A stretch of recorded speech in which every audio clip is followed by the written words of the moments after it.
Happy National Crafting Month, everyone. This is Greg, and here are the hot glue and popsicle stick offerings you can listen to in the Popping Colors feed in March 2022. On the flagship Popping Colors podcast, we're picking up the pieces with a conversation about representations of grief in popular culture. I have an Under the Stole interview with David Reynolds, the author of Abe, Abraham Lincoln in His Times, which serves as the inspiration for a new documentary entitled Lincoln's Dilemma.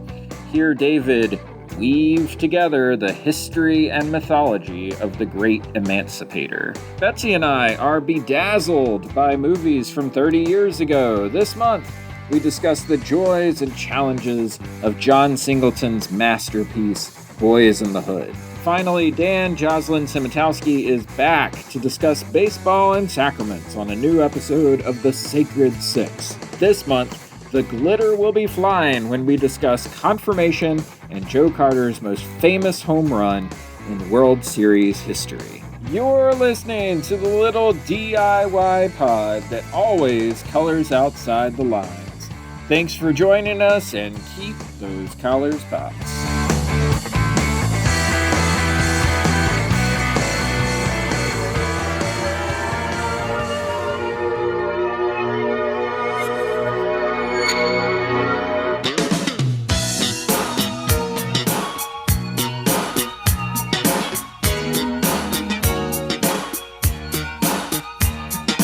Hello, Popping Collars universe. My name's Greg Knight, and I like learning more about things I don't know much about. Luckily for me, I've got this here podcast that gives me an excuse to talk to experts and scholars. This month, I got the chance to meet with David Reynolds. David is a distinguished professor at the CUNY Graduate Center and the author and editor of 16 books, including Walt Whitman's America, A Cultural Biography, Beneath the American Renaissance, The Subversive Imagination in the Age of Emerson and Melville, and most recently, Abe, Abraham Lincoln in His Times, a biography that inspired a docuseries entitled Lincoln's Dilemma on Apple TV+. IMDb says that documentary follows Abraham Lincoln's complex journey to end slavery with insights from journalists, educators, and Lincoln scholars, including rare archival materials that offer a more nuanced look at the famed president. I will tell you that this documentary and David's book reveal the political, ambitious, and conflicted man behind the myth. So what's left to learn about one of the most analyzed American political figures of all time? Find out as I keep things under the stole with David Reynolds. But before we chat, here's the trailer for Lincoln's Dilemma. What we're seeing today is dramatic evidence of what happens when you fail to talk honestly about your history. And it harkens to the mid-19th century during the Civil War. So Lincoln becomes important to reflect on the issues of division that we're seeing today. Abraham Lincoln has outwitted just about as many historians as politicians of his own day. Unless you understand what is going on around what he is saying, you can never really understand Abraham Lincoln. Lincoln did not start his presidency to be the great emancipator. It's not a phrase Lincoln asked to be applied to himself, and we can do better. Frederick Douglass is every bit the equal of the President of the United States. He's constantly in Lincoln's ear, pushing him on Black humanity. As the voices that have access to Lincoln change, Lincoln himself changes in response.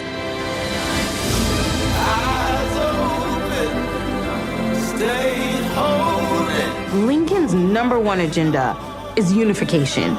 It is not the abolition of slavery. Lincoln was forced to reckon with slavery due to Black people themselves. He came to think that out of this would come something truly monumental. Lincoln is talking about doing something pretty radical here. Something really important inside of him was opening up. He was trying to navigate the currents of really irreconcilable ideas.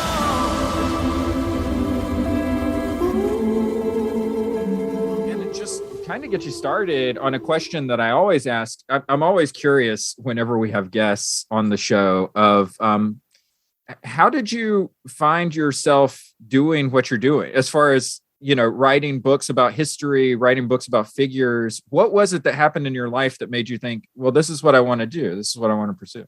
I got interested in history, particularly American history, because when I was younger, a child, I just enjoyed reading. I wasn't particularly interested in history, but when I went to college at Amherst College, I studied American Studies, and then I got my graduate degree in American Studies.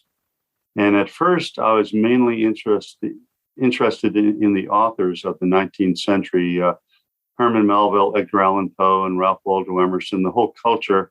And then so many of them, including Walt Whitman, about whom I wrote a book, focused on Lincoln. And I slowly realized that I should write a book on Lincoln because so much had been left unsaid about him, in spite of the 16,000 books.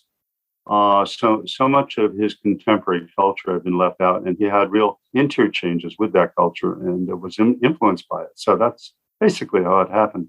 That's fascinating that you get to Lincoln by way of folks like Whitman, Emerson, Thoreau, because that's a very sort of particular spiritual, renaissance that's happening in America around those guys' writings. And here comes Lincoln as sort of like a response to a lot of what they're writing in Walden. And yeah, absolutely. And I really see him as very much part of his era.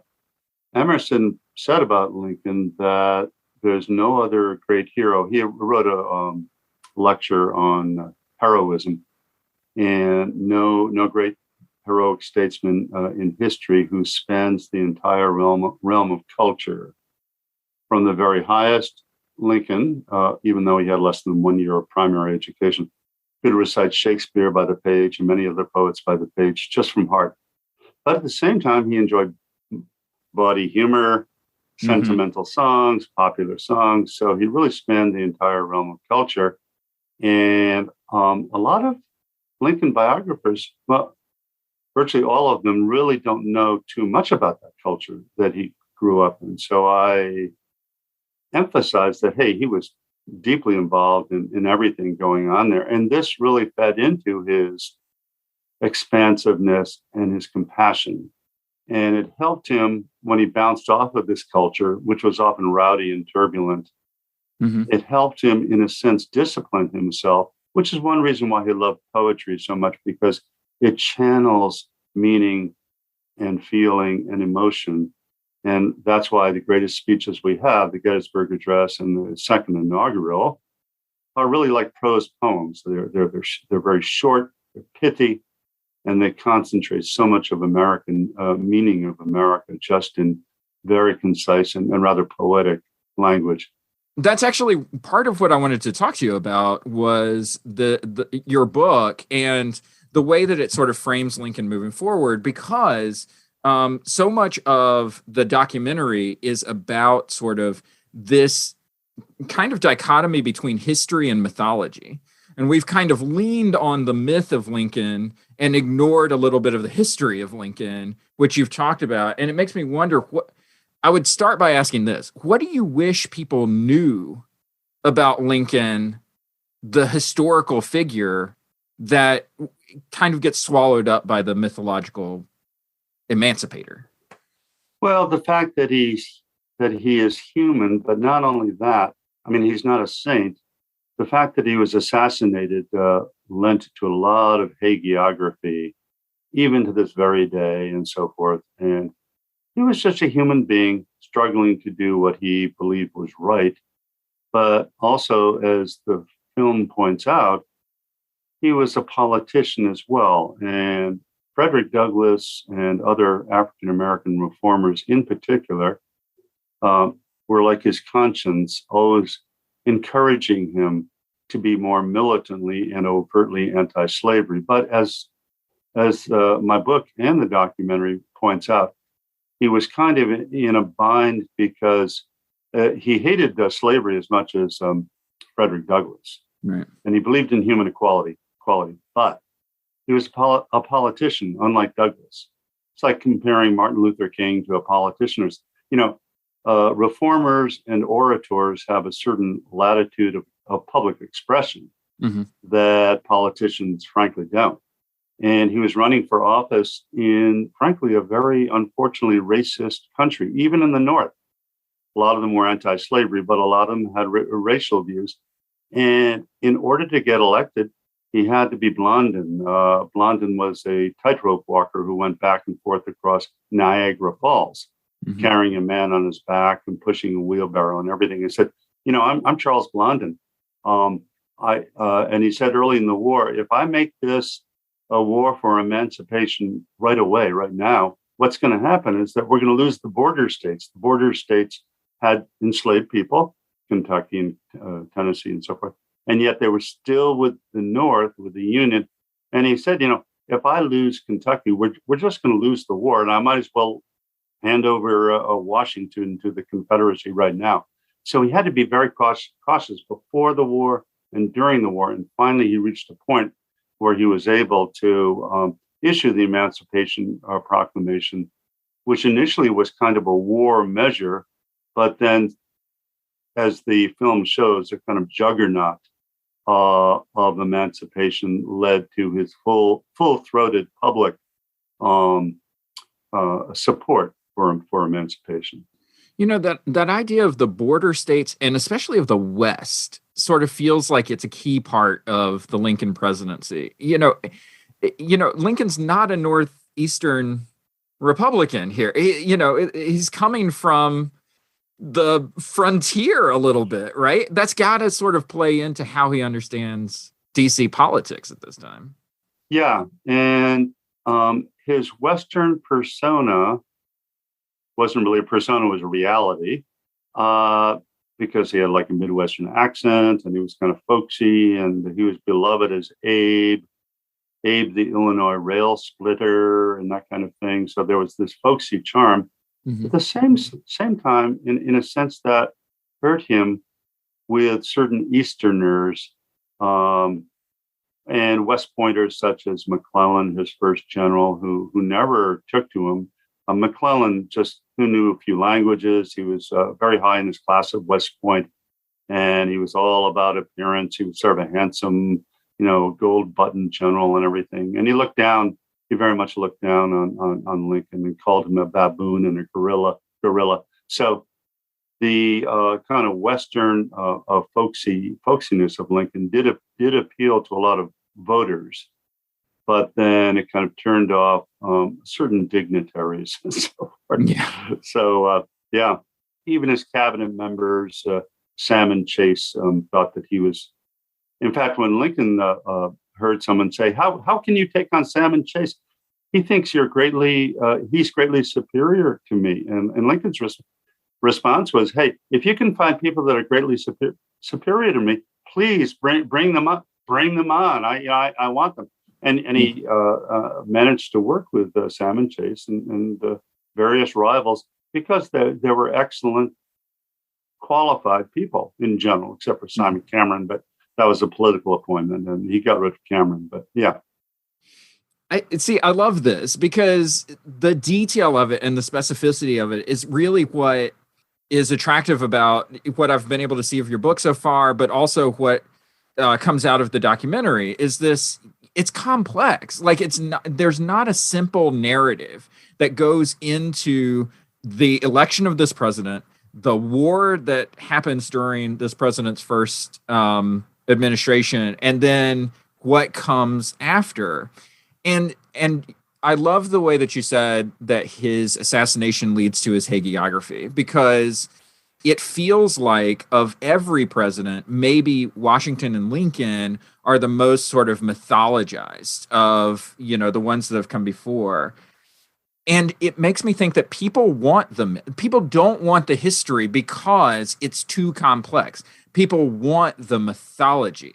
And I just wonder, do you have a sense of what's appealing about that? Why do people want the Lincoln the myth and not Lincoln the man? Yeah, and I think in Lincoln's case, Walt Whitman said that nations are more influenced by what Whitman called heroic, imminent death the deaths of heroic people just as much as constitutions and laws. And like the death of Martin Luther King and the death of Bobby Kennedy and they automatically kind of seep into the national consciousness in a way that is really, really profound. Washington, I think, as the father of the country, so to speak, is mythologized both for the American Revolution, in which he was a general, and then as the first president and so forth. So he's kind of easy to mythologize. And Lincoln, because he did lead the war through its bloodiest, worst crisis, in which nearly 800,000 Americans not only died, like in a pandemic, but killed each other. They killed each other. And the fact that he actually brought the nation through that, and then 5 days later was assassinated by a white supremacist actor who, by the way, felt infinitely superior. John Wilkes Booth was like this sexiest guy in America. He was like the handsomest actor, and it was like Brad Pitt or whatever. But he just hated Lincoln and killed him, and really thought that Lincoln was both vulgar and inferior, but also would create a horrible racial revolution in the country. Booth had been in a slave holding family in Maryland, and so he just when he heard Lincoln's final speech, in which Lincoln was the first president to advocate the vote for African Americans, at least those who had served in the military and those who were, quote, educated. Booth was in the audience. He just says, I'm now going to really put this guy through. I'm going to kill him, because that means I don't like to use that word, citizenship. And he said, and a couple of days later, he killed him. The actual stories of Lincoln, the train ride to DC for his first inauguration, the hatching of the assassination plans in the Ford Theater, all of that. It reads like theater. I mean, it's amazing. It's like Caesar or something. It's just so. Well, some people ask me, why don't you write historical fiction novels? Right. And actually, history itself, to me, is just even more dramatic and in some ways even more unbelievable than fiction. Really, it's just incredible. There's a shot that that whole assassination effort in Baltimore, and Lincoln caught wind of it, and he had to put on his felt cap and pull up his cape and sneak down as somebody else down to assume office in the White House. Just incredible. And this isn't even getting into his own personal tragedies with the death of his son, the complications of his relationship with his wife. I mean, all of these things are just. It's got to feel like he's sort of fighting wars on multiple fronts, including in his own White House. Exactly. He was going through so much personal turmoil. His wife, he loved his wife. She loved him, but she was also tempestuous. She was extremely jealous. Possibly did some double dealing for money because she wanted to decorate the White House so lavishly. And he had arguments with her about that. Although there was a basic loyalty. His son, Willie, was really someone who was, I think, a budding Abraham Lincoln, just a good, intelligent, virtuous young boy. And it was very, very sad when he dies in the White House at age 11 of typhoid. And Lincoln just cries his head off. Mary is the wife, is bedridden for quite a time, and she only wears black for a whole year. And at the same time that he's going through witnessing a lot of battles. It was just around the same time that battles like Fredericksburg, and when that happened, Lincoln, that was a defeat for the North. Very, very bloody, terrible defeat. And Lincoln said, I think I'm in a worse place than hell right now. I think I'm in a worse place than hell. And yet, Did he get depressed? Yes, he did get depressed. Did he get so depressed that it incapacitated him the way perhaps some people, whatever, fall into catatonia or no, he never really did. He got very, very sad, very depressed, but it didn't totally incapacitate him, which was really, really good. And he was able to recover himself enough to kind of guide the nation through. Yeah. Can it be overstated the importance that the burgeoning art of photography plays in how we understand sort of Lincoln and the Civil War and all of these things?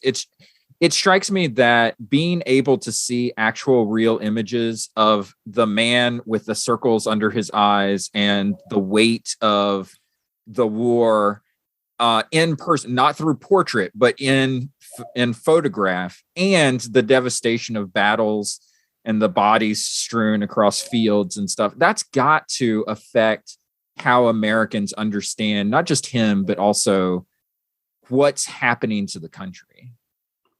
Yeah, I mean, photography really comes along in 1839, quite a long time before the Civil War. But then in the decade just before the Civil War, it begins to kind of explode, not in the sense that we have, but there are photographic studios where you go and look at photographs on the wall. And then during the Civil War, just about that time, he begins to, again, it's very primitive by our standards, but the portraits of Lincoln were so important. The one taken around the time of his Cooper Union speech in 1860, he says helped get him elected. Mm-hmm. Matthew Brady took him in, and he looks very dignified, quite presidential, very calm. And then after the assassination threat, there's a very calm in Baltimore. He reaches Washington, and then he looks. There's a very calm picture of him and very dignified picture of him with his hat there, and taken by an associate of Brady. And then in 1863, there's the full frontal Brady portrait of him, which is incredibly striking. And these photographs get distributed, not the way we would by printing them in magazines, but in what were called cartes de visite, these kind of photographic reproductions that were kind of distributed by the hundreds of thousands. So they got around. And then the pictures of the Civil War dead. In many cases, Brady or somebody else would arrange the corpses for graphic effect, and lay them out. But actually, many battlefields were like that. You could barely step on a battlefield without stepping on a corpse, like after Gettysburg. The corpses were like everywhere, so they weren't really unrealistic. And to see those images, and they were put up in studios, they were distributed. So for the first time, warfare becomes really visual, not only in lithographs or engravings, but in photographs. You know, I was talking to my co-hosts yesterday. We were recording an episode of the podcast, and I was talking about the interview that we had coming up. And the conversation turned to the Lincoln Memorial itself, you know, just kind of how it's staged. And I was thinking about the opening of this documentary and Lincoln looking out at the Capitol riot, right? It's sort of juxtaposed, like what's happening at the Capitol versus what's happening back at the Lincoln Memorial. And I remember thinking, 5,000 years from now, when America is in ruins or whatever, and some civilization finds what's left behind, they're going to think that this man was a god. They're going to think that this was a god that we worshiped because of this memorial, right? I mean, it kind of has that feel to it. Like there's something about the way that we've narrativized him that we've almost deified. It's not even like hagiography. It's almost like we've made him into a god, the way that he's enthroned and stuff.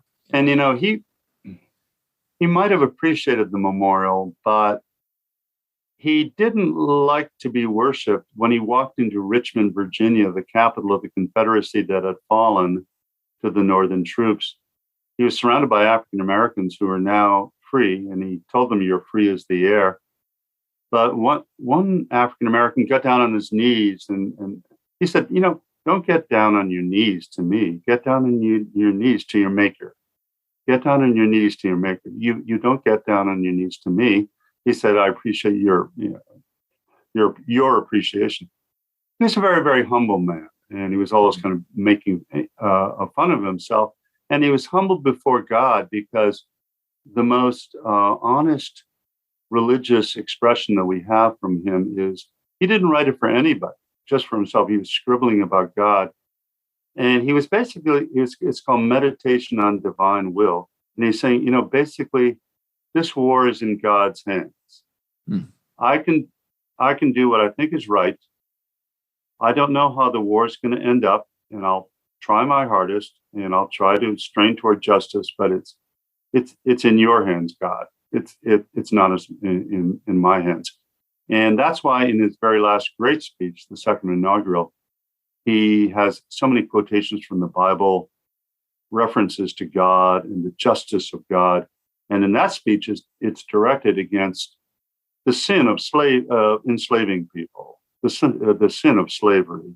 But and he really wants to state that he believes that God's justice is against slavery. At the same time that he says malice toward none and charity for all. And he said, if I could reduce all religion to the golden rule, do unto others as you would have others do unto you, that would be just the greatest religion. And even though he never actually joined a church, he attended church with his wife, Mary, and he knew the Bible very, very well and quoted from, and he put under God on U.S. coins.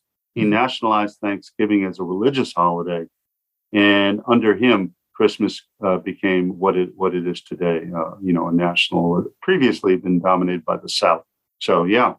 It's funny. Your book comes out during a time, another narrative that is sort of exists at this time is this idea that the country is as divided as it's ever been, right? Which, as a historian, you've got to appreciate. Well, wait a second. Time out on this narrative of division, right? But your book comes out at a time in history where, at least in polls, Americans sort of identify themselves as being divided. And yet, at the same time, it strikes me that whatever sort of political belief people have, Lincoln sort of seems to be the character that they appeal to. So it's let's quote Lincoln. Lincoln is on our side. And then the other side will also quote Lincoln and say that Lincoln, represents their values as well. 200 years after Lincoln, as an historian, do you think it's possible for the average American to think of him as a human being?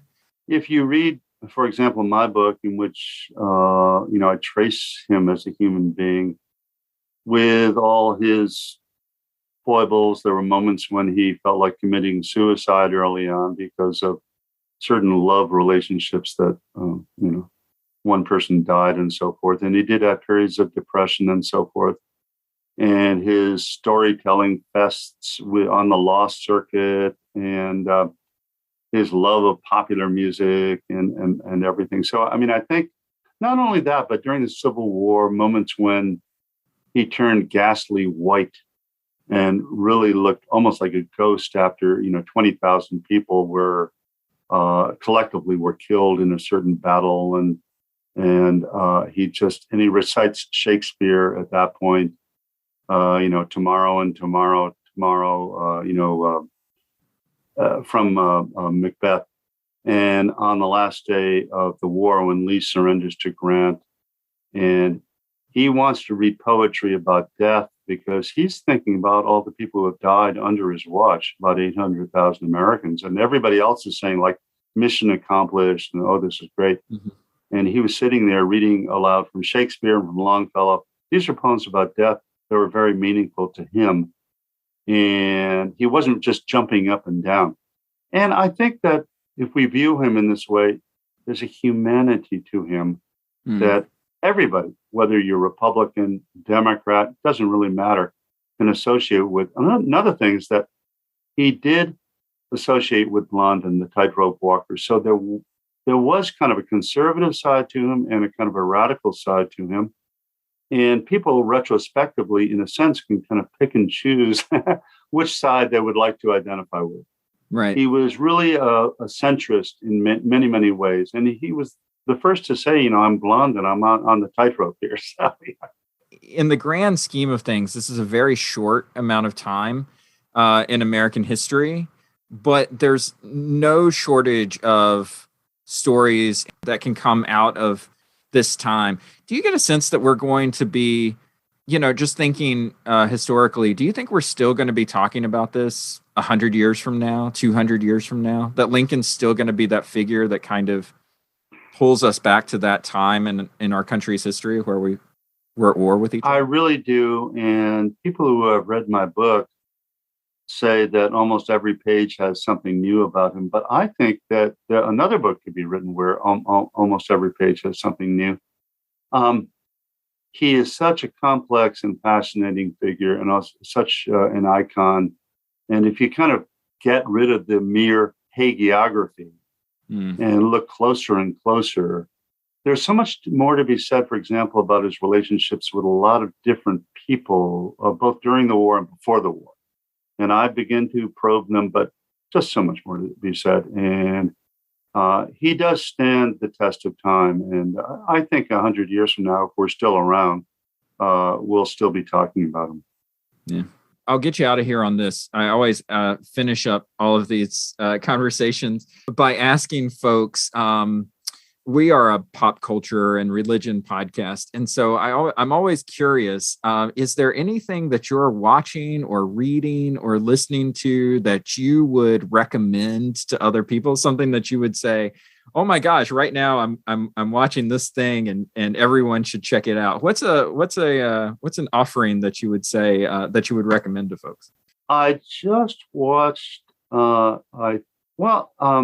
I forgot the name of it. Something about what I learned from the octopus or something on Netflix. My octopus teacher. Yeah. My octopus teacher. I thought that was just a beautiful work and not something I would naturally be attracted to. And also a very tender and evocative story called My Best Friend, Anne Frank.